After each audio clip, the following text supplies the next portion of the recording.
மனுஷனுக்கு என்னாச்சு doctor? He is completely very difficult condition. அவர் அளவுக்கு அதிகமான ஸ்ட்ரெஸ்ல இருந்தனால தான் ஒரு கட்டத்துக்கு மீறி அவர் பாடி ஃபுல்லாக பேரலைஸ் ஆகிருக்கு. அவரால் நம்ம பேசுகிறத கேட்க முடியும், உணர முடியும், ஆனால் ரெஸ்பாண்ட் பண்ண முடியாது. இவரை காப்பாற்ற ஒரே ஒரு வழி தான் இருக்குது. அவர்கிட்ட மோட்டிவேஷனாக பேசுங்க. எதை சொன்னால் அவர் சந்தோஷப்படுவாரோ அந்த மாதிரி விஷயங்களை அவர்கிட்ட பேசுங்க. டேய் டேய் டேய் மச்சான், டேய் உனக்கு பிடிச்ச பெக்கரி லெமன் எல்லா வைன் ஷாப்லயும் 80% ஆஃபர் போட்டுருக்காங்கடா. ஆமா மச்சான். மச்சான் டேய், நம்ம எல்லாரும் சேர்ந்து ட்ரிப்புக்கு போறோம்டா.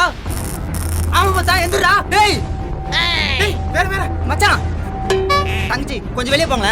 வெளியே போமா, சொல்றத கேளு. நாங்க சொல்ற வரைக்கும் வராத.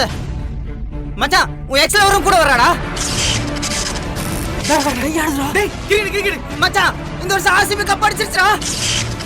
ஆமாடா. டேய் டேய், தளபதி கண்டிப்பா படம் நடிக்க போறாரா? ஆமா. வேற சொல்லு. டேய் மச்சிச்சி மச்சிச்சி. ஆமா மச்சான், இன்னைக்கு உன்னை பார்க்கவும் மச்சினிச்சு வீட்டுக்கு வந்துருச்சா?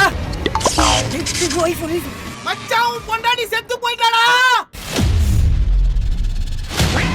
உனக்கு ரெண்டாவது கல்யாணம் பண்ணி வைக்க போறாங்களா? பண்ண போறாங்க.